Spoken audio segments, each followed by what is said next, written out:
Selamat sore, jumpa lagi dengan podcast dari KBRI Bratislava.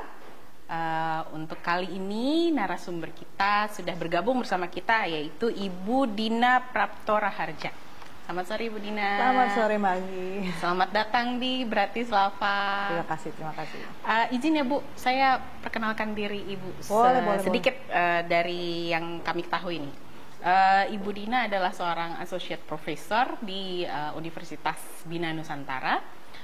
Beliau aktif sebagai pengamat international relation, ya, hubungan internasional, dan bahkan aktif memberikan masukan ya Bu kepada pemerintah dan pihak-pihak yang mengundang Ibu untuk memberikan advisory, International Relation Advisory. Beliau juga merupakan founder dari Synergy Policies, yaitu think tank. Ya Bu ya, Ibu bergerak lembaga juga penelitian dan lembaga penelitian dan pelatihan.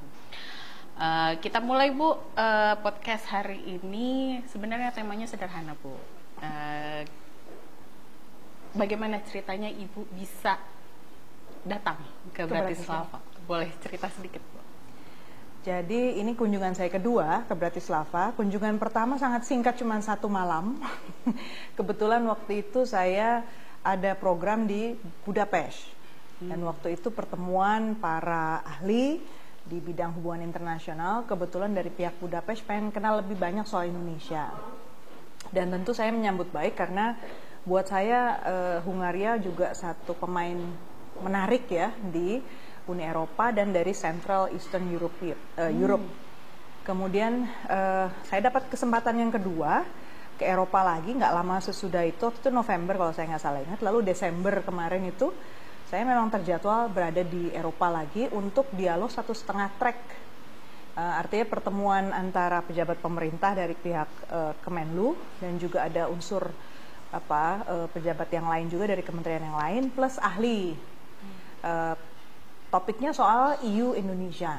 Ya, kita tahu bahwa EU itu merasa bahwa kayaknya Indonesia di zaman Pak Prabowo ini bakal banyak kejutan. Apalagi sempat ada statement yang cukup kontroversial dari Pak Prabowo bahwa EU ini mendiskriminasi Indonesia gitu. Dan kalau EU itu keras sama Indonesia, dia kan juga bilang saya besar di EU dan dia juga tahu sejarahnya Eropa, bahkan mungkin lebih baik daripada orang Eropa. Jadi rupanya itu cukup menggelitik ya buat pihak Eropa, sehingga mereka bilang ya sudahlah kita bikin pertemuan 1,5 track untuk lebih memahami Indonesia, dan Indonesia menyambut baik. Dari pihak Kemenlu menerima undangan tersebut, mengundang termasuk salah satunya saya. Ya maksudnya udah sampai Italia waktu itu pertemuan. Sekalian ya. Nah, sekalian kita mampir lagi ke sini. Mampir lagi ke Bratislava. Apalagi kunjungan saya yang pertama itu menurut saya sangat berkesan ke Bratislava. Jadi harus diulang. Nah, kira-kira nih dari kunjungan Ibu yang kedua kali ke Bratislava, ada oleh-oleh nggak Bu yang Ibu bawa untuk ke Indonesia? Apakah mungkin dari kegiatan-kegiatan Ibu selama di Bratislava, apa yang menurut Ibu ini bisa menjadi kontribusi besar buat Indonesia? Oke.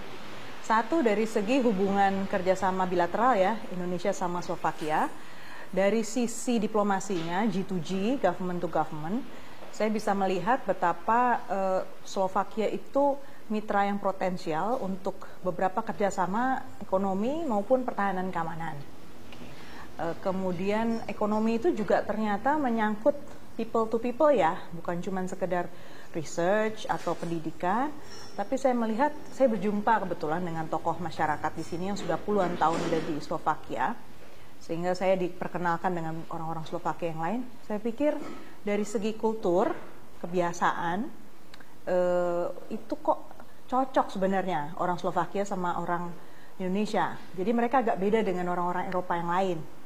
Lebih masuk ya Bu? Lebih masuk, karena mereka itu ramah tamahnya dapet, kekeluargaannya tuh juga baik, responnya sangat positif terhadap orang asing.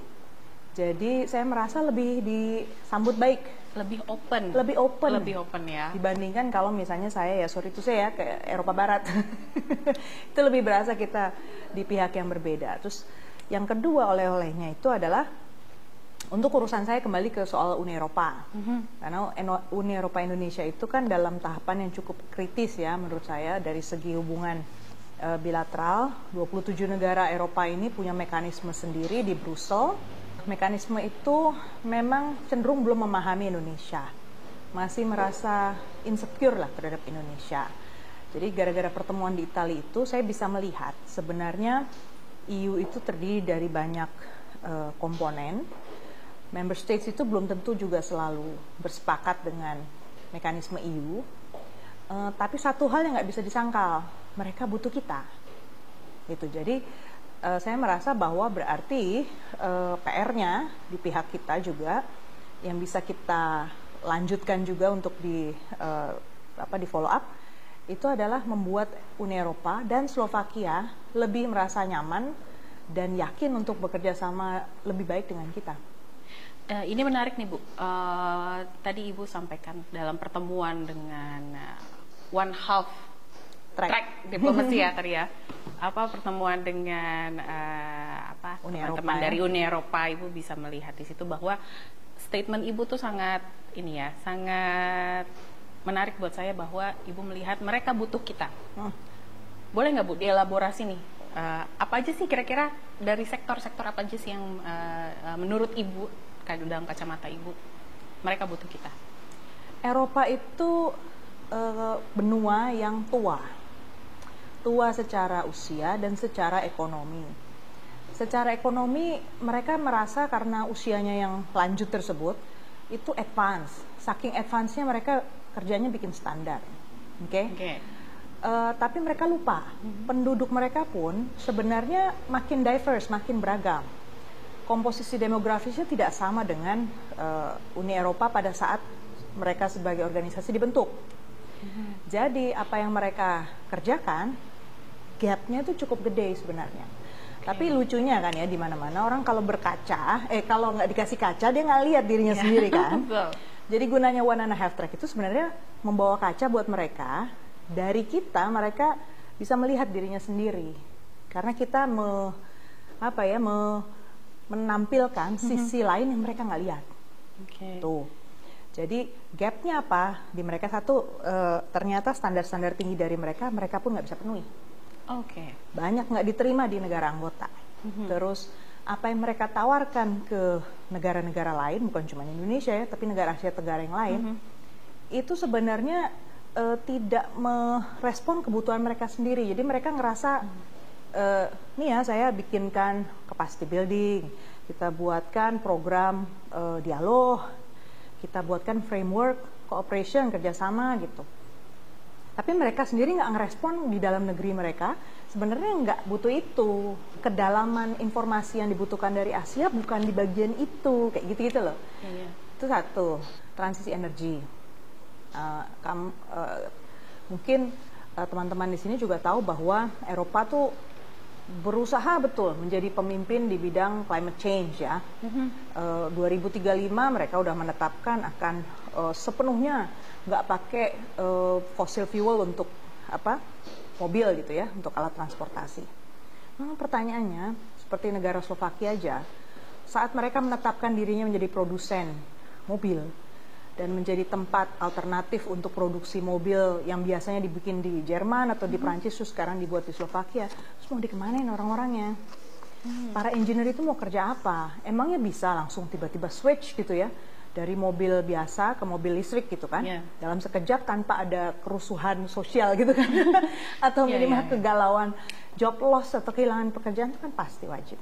Satu, sektor renewable energy. Karbon itu udah termasuk macam-macam ya. Itu soal contohnya adalah paling gampang transisi ke mobil listrik. Tapi yang lain kan ada soal emisi karbon, kemudian cuaca, penurunan temperatur cuaca segala macam gitu, kenaikan temperatur cuaca supaya nggak terlalu tinggi, nggak sampai 1,5 derajat. Terus yang lain perdagangan. Mereka lagi-lagi menerapkan standar yang sangat tinggi untuk produk dari luar masuk. Memang ada unsur safety, food safety misalnya, labeling. Ternyata nggak cukup cuman itu. Mereka nambah ada traceability. Jadi uji tuntas untuk segala macam, ibaratnya ini produk misalnya crackers gitu ya, apa namanya, kue kering gitu ya, itu segala komponennya harus bisa dilacak sampai ke hulunya tuh. Telurnya dari mana, telurnya dibuat dari tempat yang seperti apa, susunya dari mana. Dan negara Asia, apalagi Indonesia tuh nggak bisa memenuhi standar itu, karena kita produsennya standar itu sangat mahal. Mereka itu konsumennya sangat terdidik, sangat tahu lah ya barang yang bagus tuh pengennya apa. Jadi idealismenya udah bukan sekedar saya makan, tapi dia pengennya kalau saya makan ini saya membantu produsen yang mana gitu. Atau saya menjaga lingkungan enggak. Sudah runut ya Bu ya, dari awal sampai ke akhirnya gitu ya. Tapi kenyataannya di dalam negara anggota belum semua seperti itu sebenarnya. Jadi belum merata juga. Belum merata. Dalam arti standarnya memang sudah baik, tapi memang belum semua bisa live up to that standard ya. Betul. Makanya dalam gap itu Indonesia sebenarnya kan punya hubungan baik di tataran bilateral dengan semua negara Uni Eropa. Tapi kok ketika berhadapan dengan Uni Eropanya jadi nggak matching, ya gitu aja.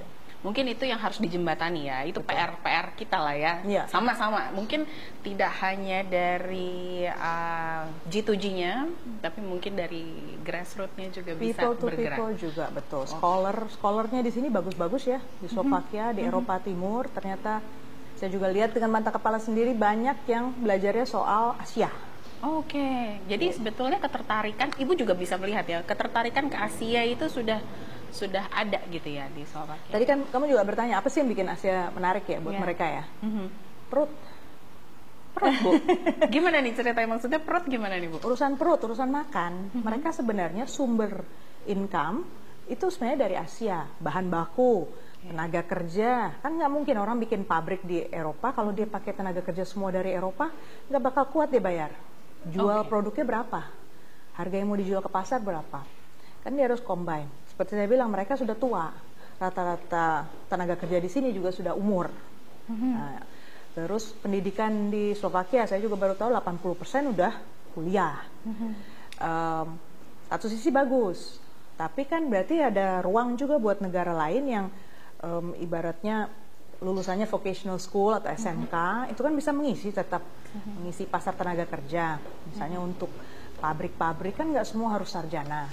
Sementara yang sarjana harusnya bisa kita dorong untuk invention, penciptaan teknologi-teknologi yang baru tadi. Gitu. Jadi harusnya saling melengkapi kan gitu. Boleh menggali sedikit nih Bu tentang pertemuan-pertemuan Ibu di Slovakia. Tadi Ibu sempat bilang bahwa sudah bertemu dengan banyak pihak lah di sini ya, beberapa pihak. Boleh cerita Bu, Ibu ketemu dengan siapa aja Bu di sini Bu? Jadi ada universitas. You have to correct me the names ya. Namanya sebenarnya saya ingat. UEBA ya, UEBA, University of Economic. Ya, singkatannya apa? University of Economics Bratislava ya. Kemudian ada yang satu Business and Management University ya. Kemudian ada think tank, itu Center for European Institute. Kemudian ada University Communist, lupa lagi. Comenius University. Nah, itu satu. Jadi yang resmi dari KBRI, saya dijembatani dengan pihak-pihak yang terkait sama hubungan internasional. Yang menarik di situ adalah ternyata mereka memadukan pendekatan HI dengan pendekatan ekonomi dan bisnis.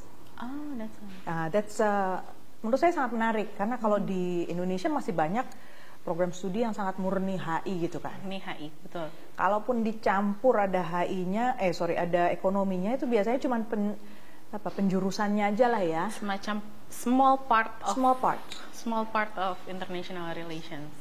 Sementara mereka dari level S1 itu sudah digodok untuk ngerti bagaimana ekonomi dan bisnis dalam HI. Mungkin menarik. Yang kedua, saya secara independen ketemu dengan teman-teman PMI ya, yang kebetulan datang di acara KBRI. Terus saya juga datang ke salah satu tokoh masyarakat di sini yang sudah tinggal 23 tahun di Bratislava, sehingga dia memperkenalkan dengan teman-teman Slovakia yang lain, orang muda juga, ada yang engineer, ada yang ini. Jadi saya merasa ternyata suasananya itu mirip-mirip dengan yang biasanya membuat orang Indonesia, terutama kalau yang dari kota-kota besar, merasa nyaman gitu. Supermarket ada, terus orang-orangnya banyak yang bisa bahasa Inggris, terus juga kalau kuliah, program bahasa Inggris itu berlimpah sebenarnya untuk S1, S2, S3. Program beasiswa juga banyak yang belum kita manfaatkan. Program riset itu ternyata bukan hanya dari universitas di Slovakia, tapi dari Erasmus, dari Uni Eropa. Itu ternyata terbuka lebar buat universitas. Think tank to think tank juga ternyata untuk publikasi bareng, bikin konferensi bareng, itu sangat mudah. Mereka nggak mikirin mau MOU-nya kayak apa dulu, langsung aja kita kerja dulu, bikin sesuatu, baru nanti kolaborasi ya? Langsung kolab. Jadi intinya sebenarnya peluangnya ada. Peluangnya ada, tinggal menjalani. Betul ya? Betul. Ya, Bu, asal niat ya. Asal niat. Niat, peluangnya ada. Kalau niat ada, jalan pasti ada gitu ya, Bu ya? Betul. Nah, sekarang tadi kan saya sempat tanya mengenai oleh-oleh yang akan dibawa ke Jakarta nih setelah berbagai pertemuan Ibu, baik formal maupun informal di sini. Kira-kira nextnya apa sih, Bu, yang akan Ibu lakukan? Karena saya yakin Ibu sebagai aktivis sangat aktif lah ya, dari akademik, lalu dari juga melihat dari kacamatanya sebagai international relation advisor. Apa yang akan Ibu lakukan? What next-nya, Bu? Melihat peluang yang tadi Ibu sampaikan, yang Ibu sudah perhatikan, dan menurut Ibu ini bisa menjadi sesuatu yang Ibu bisa sampaikan lah sama teman-teman di kontribusi Indonesia. Kontribusinya. Satu, buat Kementerian Luar Negeri untuk kerja-kerja diplomasi kita. Pertama, tadi dari pihak Uni Eropa kan ada follow up dengan pihak Indonesia untuk 1.5 track dialogue, karena intinya kan memang harus mendekatkan Indonesia. Ada cukup banyak negosiasi yang nggak kelar-kelar tuh ya, nggak selesai. Satu yang udah disepakati waktu itu adalah memperluas lingkar EU Indonesia Friends. Nah, itu saya merasa jadi lebih bisa berkontribusi, sudah punya list of names dan daftar nama dan lembaga yang bisa dijadikan mitra, dan harus di-engage lagi oleh Kemlu untuk meningkatkan rasa pemahaman, dan bahkan bukan cuma sampai paham ya, mapping sebenarnya di anggota-anggota Uni Eropa itu posisi mereka apa sih, ekstrim paling kirinya apa, ekstrim paling kanannya apa, tengah-tengah yang acceptable apa, supaya kita nggak kaku ya dari segi fallback positionnya. Kalau orang di diplomasi kan fallback positionnya apa gitu, yang paling mentok kita nggak bisa nego lagi di mana gitu kan, sementara yang ruang masih bisa kita explore atau mungkin diisi dulu, mana yang mau di breakdown kan jadi lebih kelihatan. Dan itu nggak mungkin G2G atau diplomat, jadi harus melibatkan expert. Terus yang kedua, untuk oleh government itu saya makin percaya diri bahwa ide yang pernah saya sampaikan di dialog 1,5 track, bahwa Indonesia harusnya bisa menjadi mediator dalam konflik Ukraine dengan Rusia, itu harusnya bisa di follow up. Tapi sekali lagi jangan cuman government, kita di tataran masyarakat sipil dan ahli itu bisa menjadi jembatan sebenarnya, karena berbagai perspektif yang berbeda-beda dari berbagai tempat yang kami kunjungi itu bisa menambah horizon atau kasanah pengetahuan teman-teman diplomat.